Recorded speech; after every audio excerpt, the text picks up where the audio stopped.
Strange sounds rose from the soldiers in the trenches, and the opposing side even began to whistle as well, because a warhorse had become completely tangled in barbed wire and had collapsed to the ground. Before long, a British soldier waving a white flag gathered his courage and stepped out of the trench, walking alone toward Joey in the center of the battlefield. His comrades thought he had lost his mind. When he reached the horse, he realized he couldn't free it by himself. Just as he had no idea what to do next, a German soldier appeared behind him, holding a pair of pliers.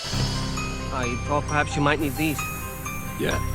These men were supposed to be enemies, yet the horse had brought them a fleeting peace. They stood together in the middle of the battlefield, discussing how to free the horse. But one pair of cutters wasn't enough. The German soldier shouted toward his trench, and several more pairs of cutters were thrown over the next second. The two soldiers knelt down, cut the barbed wire around the horse together, and talked about all kinds of interesting things. When the last wire was cut, Joey finally stood up, but the two argued over who would take the horse. After arguing, they decided to flip a coin to settle it. The British soldier won. The two shook hands and said goodbye politely. If there had been no war, they might have been friends. Before leaving, the German soldier handed the Brit a pair of German-made pliers as a keepsake. But back at camp, the officers carefully examined Joey and realized his injuries were too severe, and he had developed a dangerous infection in his leg. Unwilling to commit resources to saving a single horse, the commander decided to end its suffering early, so he pointed his gun at Joey's head just before he pulled the trigger. A special whistle suddenly sounded. It was the call hidden deep in Joey's heart. It looked up immediately. The soldiers also stepped aside to make a path. Albert groped his way over.